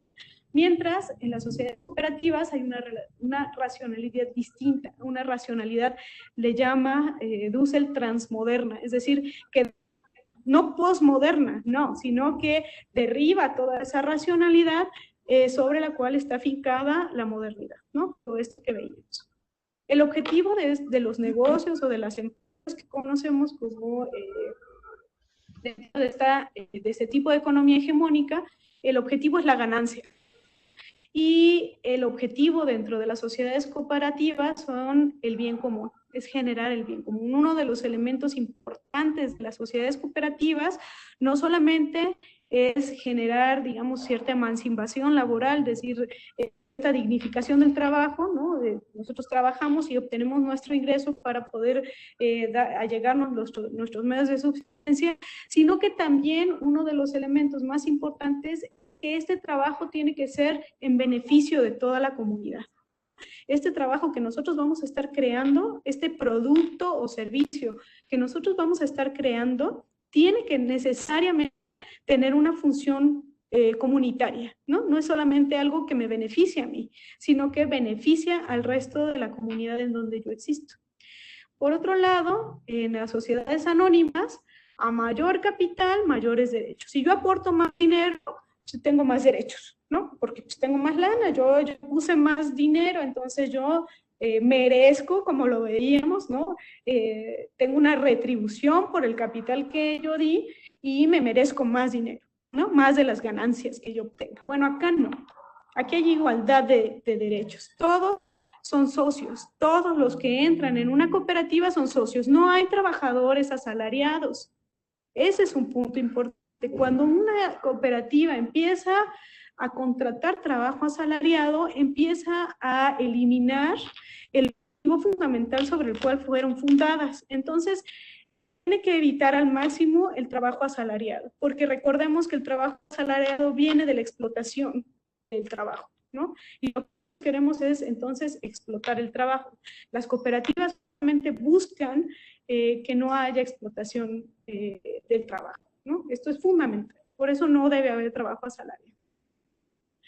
En la sociedad anónima, los socios, es decir, los que aportaron el capital, son los que organizan, administran, gestionan y los demás solo trabajan, ¿no? Jamás, los otros a lo mejor ni siquiera ven el producto de su trabajo. Los otros a lo mejor, los trabajadores jamás van a dignos de tener el producto de su trabajo. Es decir, por ejemplo, los que trabajan en la maquila, los grandes automotrices, por ejemplo, de BMW, por ejemplo, el que trabaja maquilando las piezas del BMW jamás va a ser capaz de consumir lo que él produce, jamás, ¿no? Él jamás va a ser capaz de tener un BMW en la puerta de su casa. En las sociedades cooperativas, todos se involucran en el proceso de producción, todos se involucran en todos los procesos, todos tienen conocimiento de lo que sucede dentro de la cooperativa. Todos tienen ese involucramiento, ¿no? Hay una autogestión y una autoorganización colectiva. Esto es fundamentalmente distinto también.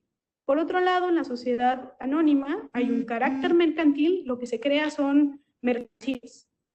Y por otro lado, en las sociedades cooperativas se pierde ese carácter mercantil. No hay mercancías, productos, y los productos se distribuyen, no se comercializan, ¿no? Incluso en el lenguaje lo tenemos que empezar a modificar, porque el lenguaje es la expresión justamente de esa vida material, ¿no? Entonces, dentro de la economía social y solidaria también se crea un léxico distinto para entender y para construir una realidad diferente. Entonces, la idea es generar, a partir de estas economías, esta forma de economía social y solidaria, a partir de las cooperativas, que si bien debemos decir, no son por sí mismas, digamos, la transformación de esas relaciones sociales de dominación, ¿no? Porque podrían caer, como decía Rosa Luxemburgo, podrían funcionar como los sindicatos, ¿no? Los sindicatos son formas de que lo que buscan no es abolir este sistema de dominación del trabajo, en su caso, ¿no? Sino conseguir ciertas demandas que están buscando en ese momento, a lo mejor mejores condiciones de trabajo, más seguridad, más prestaciones, una jornada más corta. Y cuando acaba la lucha de ese sindicato, la lucha se mantiene en ese nivel, ¿no? Ya conseguí lo que quería, hasta aquí llego, ¿no? El objetivo final se ha perdido de los sindicatos, que al final el objetivo tendría que haber sido abolir las relaciones de dominación que existen en este sistema de reproducción de la vida material, ¿no? Y no es así, ¿no? Entonces, estas cooperativas podrían caer en la autoexplotación del trabajo, que también es un riesgo, pero teniendo claro hacia dónde vamos, que nuestro objetivo es la liberación del trabajo, que nuestro objetivo es la emancipación del trabajo, la emancipación también de la vida natural y la consolidación de una vida digna para nosotros y para la sociedad, para la comunidad en la que vivimos, eso se mantiene fijo. Si tenemos esa claridad, evitamos a toda costa caer en esas perversiones en las que podemos caer dentro del sistema occidental, ¿no? Y entonces, Franz Hinkelamer nos propone pensar en una economía para la vida. Y esta es justamente la que reclama la recuperación del sujeto humano y del sujeto no humano, ¿no? Pensemos en la naturaleza, por eso les hacía énfasis en la primera parte en donde la naturaleza aparece como objeto. Eso es la forma como se nos aparece, es como una cosa que podemos apropiarnos, domesticar, hablar, hacer nuestra, explotar. Pero también la fuerza de trabajo humano, ¿no? El ser humano aparece como un objeto. Entonces, a los dos, tanto a la naturaleza como a humano, hay que considerarlos como sujetos. Los dos somos sujetos. Entonces, como les decía, reclama la recuperación del sujeto, del ser humano, tanto sujeto corporal, de la vida humana, concreta, personal, social, espiritual, de la vida para todos en las relaciones humanas, en las instituciones sociales, en las construcciones culturales, en la ciencia, el arte, la filosofía, la teología. Es la demanda más urgente en el mundo de hoy. Esta recuperación parte de un juicio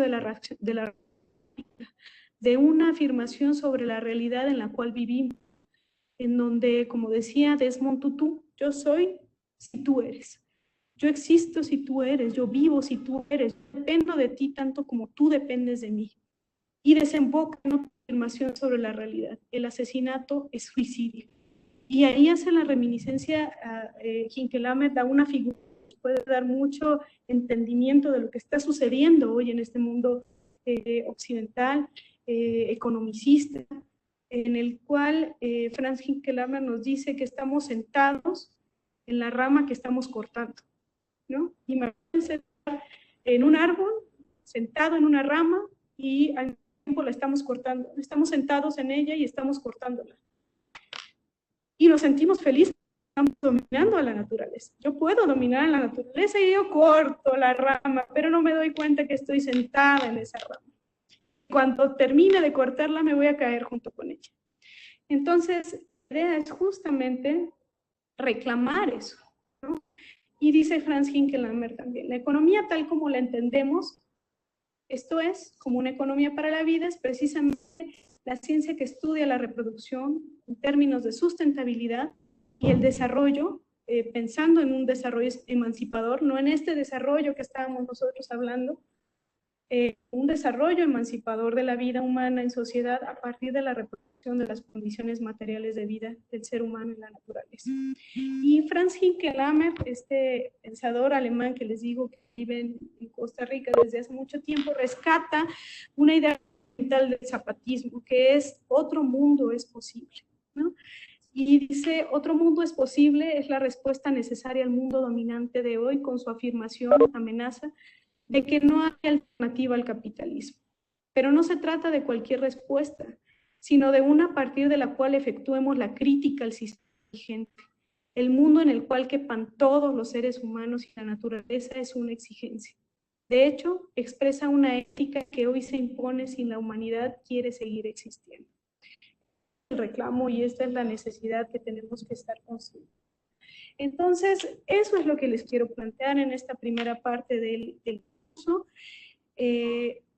Hagamos una economía distinta y esto se puede hacer a través de organizaciones económicas que existen ya, que están consolidadas, sobre todo en los espacios comunitarios. Las formas de organización cooperativa nos pueden ayudar a marcar una diferencia fundamental en las relaciones de dominación que hoy existen.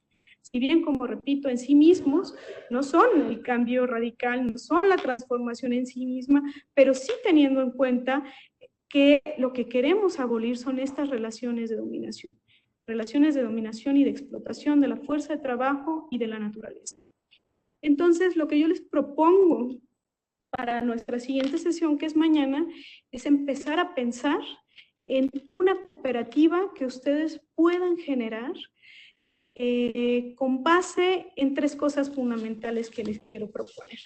Una, de acuerdo a sus propios intereses y necesidades personales y familiares, que eso es muy importante empezar con ello, pero también en el mismo nivel, de acuerdo a las necesidades que ustedes vean en sus comunidades, y otra, de acuerdo a su propia formación profesional, que también eso va a ser una de amalgamar todos nuestros saberes para poder consolidarnos en una forma de organización cooperativa. Entonces les propongo que mañana, digamos que ahorita platiquemos un ratito de lo que tengan como inquietudes, preguntas, todo lo que podamos ahorita estar reflexionando para poder pensar, crear, idear, para el día de mañana empezar a consolidar una idea que pueda irse concretando, irse materializando en formas de organización cooperativas que pueden ser la vía para la emancipación de su trabajo, la dignificación de su vida laboral y también para generar un entorno más sano y armónico, humano y natural. Los escucho a todos.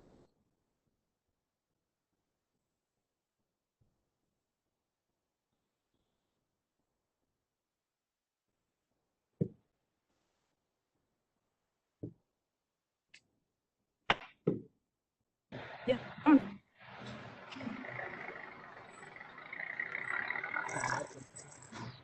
Sí, escucho con los demás. Fernando. No, que se cortó la última parte. No sé si los demás igual se les cortó, ¿no? De lo que estaba comentando. ¿Qué parte? Perdón. Lo último. No sé si los demás me escucharon. Decía yo, a ver si lo último proponía que ustedes empezaran a pensar en alguna cooperativa que ustedes pudieran crear con base en tres cosas: sus intereses personales, sus necesidades también personales, pero también familiares en un primer momento, después las necesidades de su comunidad y después en su formación profesional, ¿no? Entonces, que empezaran a tener una idea de qué podemos ser una cooperativa que nos lleve a la dignificación del trabajo humano y a la, también a la dignificación de nuestra comunidad y en armonía con la naturaleza, ¿no? Eso es lo que les decía Fernando.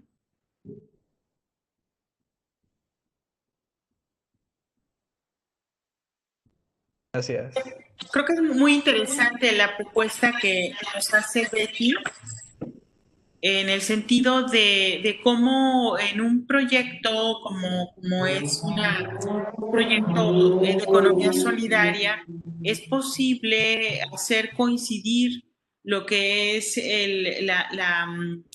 las inquietudes propias de una persona que además está inmersa en una cultura, en una familia, en un contexto social también determinado, y las inquietudes que son propias también de la formación profesional. Yo creo que de esta manera es como se puede lograr, ¿no? Se puede intentar el hecho de hacer coincidir la carrera que uno estudia, la profesión en la que uno se desarrolla, con el beneficio social que tendría que estar sucediendo o que tendría que estar provocando, ¿no?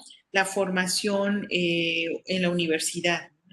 O sea, el paso por la universidad no tendría que ser solamente un paso, me parece a mí, un paso en términos académicos o en términos de estándares de calificaciones o solamente de logros, ¿no?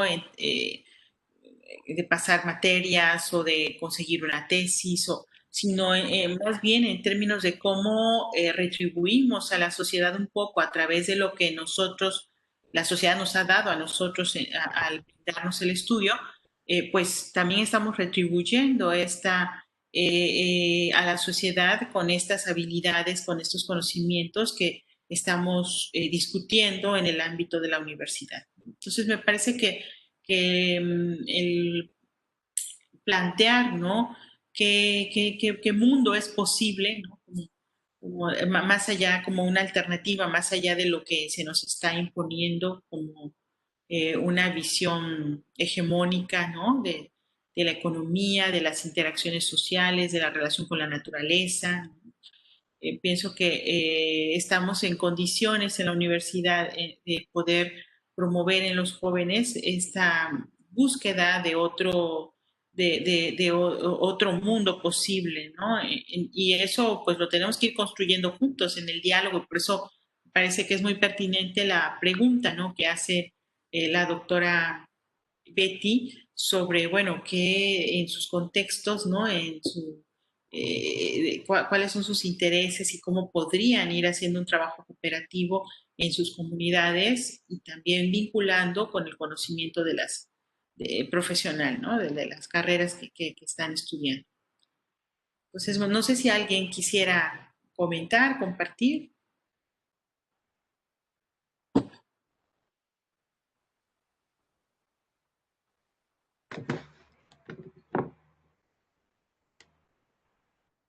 Bueno, si nadie quiere participar, me parece muy interesante, sí, y me hace pensar en muchas cosas, sobre todo esta cuestión que mencionaba Betty de la recuperación del sujeto y entendiendo como sujeto no solamente lo humano, sino también lo no humano, en ese sentido la naturaleza.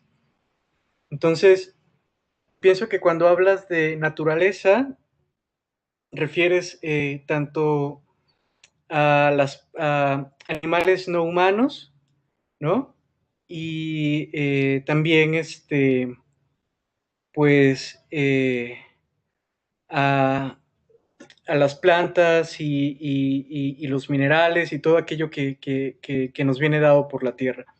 Entonces, a mí me hace pensar esta afirmación que dijiste de recuperar lo humano y entender lo humano no simplemente como recuperar el sujeto, perdón, y no entender el sujeto simplemente como lo humano, sino también como lo no humano, me hace pensar poco en la manera en cómo hemos hecho filosofía desde el siglo XVIII, a partir de Kant, en donde el punto de referencia siempre es el sujeto, y es el sujeto racional, además, ¿no? Y además con una, por ejemplo, cuando hablamos de Kant, es con una racionalidad bastante sofisticada, ¿no? Entonces, y te lo comento porque es una inquietud que vengo arrastrando desde hace tiempo, a partir de una lectura de Timothy Morton, que se llama ¿Qué son los hiperobjetos? Entonces, lo que hace Timothy Morton es cuestionar justamente esta idea y decir, bueno, en el fondo esta exigencia, este llamado, ¿no? Esta emergencia ecológica, lo que implica también a su vez es una reestructuración de la manera en cómo hemos pensado el mundo y cómo hemos pensado el sujeto. Porque desde el siglo XVIII, y era un poco lo que yo comentaba en la primera sesión, el origen del mundo y la constitución del mundo la pone el sujeto. Entonces, el punto de referencia es el sujeto, es una filosofía antropocentrista, porque de alguna manera hemos pensado que la perspectiva humana es la única perspectiva que tenemos o que nos es accesible. Y quizás sea cierto, pero lo que menciona Timothy Morton, y es un poco lo que yo veo en tu presentación, Betty, es esta urgencia de dejar de pensar desde el antropocentrismo, ¿no? Lo cual resulta sumamente complicado en esta era a la que hemos llamado antropoceno, donde todo gira alrededor de las necesidades humanas. Entonces, eso me hace pensar que tan necesario es una reestructuración, no solamente en términos económicos y políticos, sino una reestructuración a nivel epistemológico, ¿no? Y ontológico. A mí me parece sumamente interesante y ojalá en algún otro momento lo podamos discutir.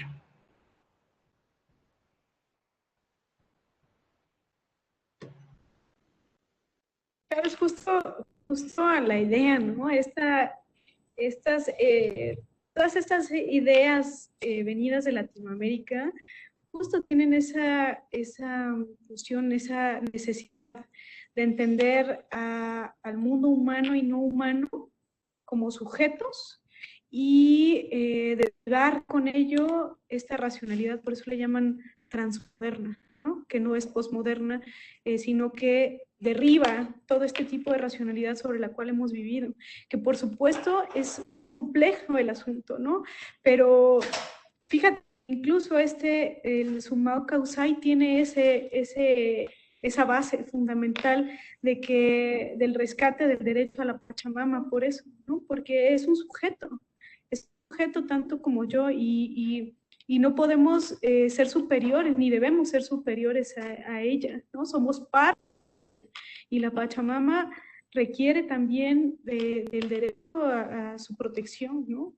Entonces, por eso creo que el rescate de los teóricos de Latinoamérica son muy importantes porque tenemos una perspectiva distinta. La violencia con la que nosotros fuimos incorporados a la modernidad también nos habla de algo distinto, ¿no? Traemos la entraña de algo distinto. Por supuesto que hemos estado también dentro de la vorágine de la occidentalización, del consumismo, de la producción occidental, pero por algo siguen los pueblos originarios siguen luchando por los derechos de la tierra, de su territorio. Es decir, eso está ahí y ha permanecido a pesar de todo lo que ha sucedido con esta violencia, este epistemicidio, del cual habla Dussel, ¿no?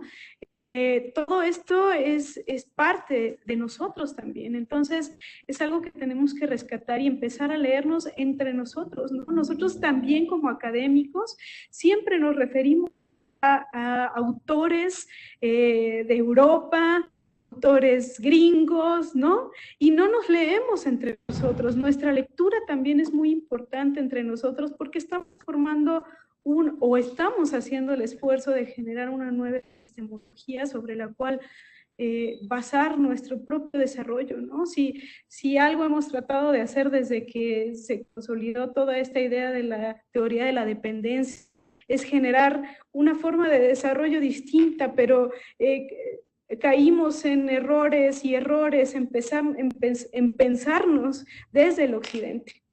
Cuando no nos pensamos desde Occidente es cuando empezamos realmente a transformar nuestras propias ideas, nuestra propia teoría y en ese sentido también nuestra propia práctica.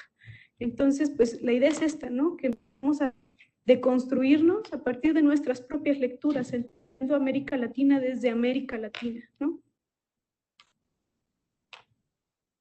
Recomendar. Pues esta que les decía, ¿no? La de Boaventura de Sousa Santos es muy interesante, Epistemologías del Sur. También es fácil de leer, es muy bonita además porque sí, es casi toda esta literatura latinoamericana es muy sentida, viene desde lo profundo de nuestro ser, entonces es fácil leerla.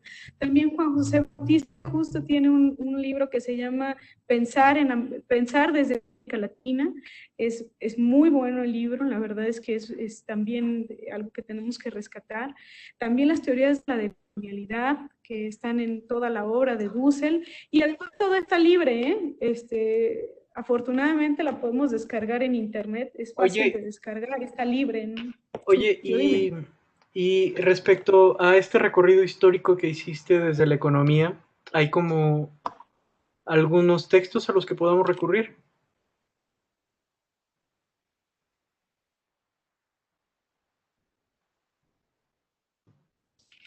Sí, claro, hay muchos textos, podemos recurrir incluso a los propios clásicos, ¿no? Irnos a Adam Smith, a David Ricardo, a Marx, pero también hay un recorrido muy interesante que hace Maurice Dobb, ¿no? Que es de Introducción a la Economía, y que hace así un recorrido desde que se forma, digamos, la idea del liberalismo y cómo se va generando esta idea de el precio, qué tiene que ver y qué hay detrás de todo esto. Maurice Dobb da un recorrido muy, muy bonito sobre todo esto y llegando a teorías que además forman estas dos contraposiciones políticas, ¿no? De la teoría objetiva del valor y la subjetiva del valor, que crean también estas posiciones teóricas antagónicas de la economía política como crítica de la economía política y la economía neoclásica, ¿no?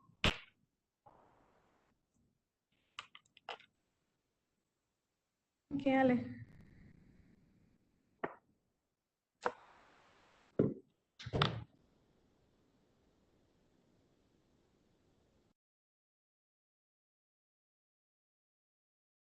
¿Algo más, chicos? ¿Dudas sobre lo que vamos a hacer mañana?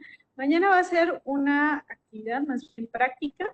Les voy a enseñar un ejemplo de cómo se genera una cooperativa, de cuáles son los elementos principales, cómo empezar a armar la cooperativa, cómo pensarla. Yo quisiera sí que trajeran ya una idea consolidada de acuerdo a estos tres elementos que les digo. ¿Qué necesita su comunidad? ¿Qué necesita mi familia? ¿Qué necesito yo? ¿Cuáles son mis necesidades? ¿Y cuál es mi formación académica? Para saber como qué, pregúntense qué necesitarían, qué han visto que en su comunidad les haga falta, o qué han pensado en algún momento, oye, esto no hay, ¿cómo es que no hay aquí? ¿Cómo es que no lo tenemos que traer de acá? Es que es súper difícil que tengamos que hacer esto, aquello, en su profesión, en lo que están haciendo ustedes y que vean que además es una necesidad de la comunidad. Piensen en esas alternativas y empezamos a generar una idea de cómo podría crear una cooperativa para solucionar esas necesidades que existen en su comunidad, que ustedes las han vivido en carne propia y que su familia también las ha vivido. Y además sí se puede hacer, ¿no? Porque es una realidad, eso se puede hacer, se puede transformar y eso se genera una emancipación del trabajo. Es decir, no necesitan estar, digamos, supeditados a que una gran corporación nos contrate. Estamos generando justamente esa necesidad de dignificación del trabajo para eliminar la explotación de la fuerza de trabajo, ¿no? La explotación laboral que ha sido además el sustento de estos grandes capitales. Y es, digamos, apropiarnos de nuestro trabajo. ¿Dudas, chicos?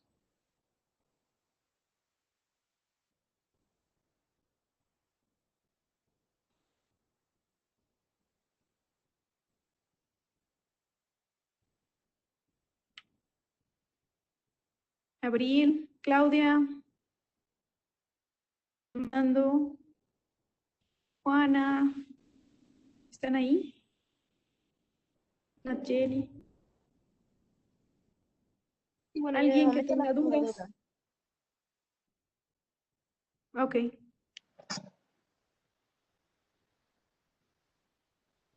Bueno, yo, perdón, iba a hablar de alguien.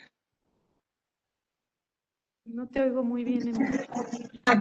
Bueno, yo nada más quería decir que me gustó mucho la presentación y bueno, me pareció muy interesante esto último que comentabas y también Alejandro, de pues de estas ideas o de cómo recurrimos muchas veces a los filósofos, a los pues, estudiosos europeos o de Estados Unidos, con ideas que decimos que son como postmodernistas, ¿no? Sin embargo, si nos damos el tiempo para hacer una revisión pues, de lo que las comunidades indígenas, de lo que los pueblos originarios de América Latina han estado considerando, pues desde tiempos antiguos, hay mucha empatía en estas ideas y en estas formas de ver el mundo y la naturaleza, toda esta integración del hombre y la naturaleza. Entonces, pues a veces lamentablemente sabemos más de lo que dicen pues especialistas de Suecia o eso que están de moda, a lo que pues nuestros pueblos han venido diciendo desde tiempos antiguos.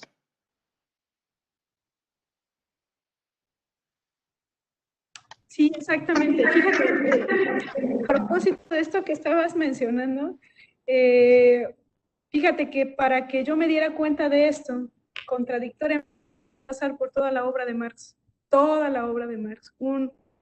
Por supuesto, que rescato mucho de su obra, pero para llegar a nuestros pueblos indígenas, nuestros, yo siempre digo nuestros, no quiero decir nuestros, para llegar a lo que hablan los pueblos indígenas, tuve que pasar por toda la obra de Marx y todos los marxistas para caer en cuenta que todo lo que necesitaba estaba aquí. Es decir, es increíble como que nos damos cuenta que lo que necesitamos para las respuestas, las preguntas que tenemos, están aquí y no las utilizamos, ¿no? Ajá, quizás solo voltear a nuestro alrededor. Por eso va a ser muy interesante esta reflexión que hagan los chicos de simplemente ver qué es lo que está pasando en mi entorno, qué es lo que nos hace falta. Eh, a lo mejor muchas veces descartamos ideas porque decimos, no, pues como que es algo idealista, utópico que logremos tal cosa, pero creo que es el momento, ¿no? Si no lo hacemos ahorita, pues seguiremos esperando que de fuera nos lleguen soluciones. Y pues lamentablemente a veces nunca llegan y la situación se empeora, cuando a veces la respuesta está en nosotros mismos. Sí, la respuesta está alrededor de nosotros, ¿no? Alrededor. Y justo lo que decía Fernando Birri en una plática con Galeano, ¿no? Cuando le preguntaban qué era la utopía, y Birri dijo, bueno, la utopía es algo lejano, ¿no? Como a 40 metros y yo camino y ya se alejó los 40 metros. Y entonces los estudiantes le preguntaban, estaban en una charla y le preguntaban, ¿y entonces, maestro, para qué sirve la utopía? Y les dice Fernando Birri, pues para eso, para caminar, ¿no? Entonces lo que necesitamos es justo caminar, no importa que la utopía sea algo inalcanzable, para eso es, para caminar. Entonces yo les pido que sean un poco utópicos y que piensen en cosas que probablemente ni se les había ocurrido, pero pensaban justo como decía Emma, no, es que no es posible, no podría yo hacer algo así, no podría yo generar esto, no podría crear yo esto. No importa, utópicos. Al fin para eso nos sirve. Los planes también se cambian en el camino, pero el camino es lo que importa también, ¿no? Y caminemos, pues, caminemos porque abolir esto que nos está consumiendo. Sí, gracias.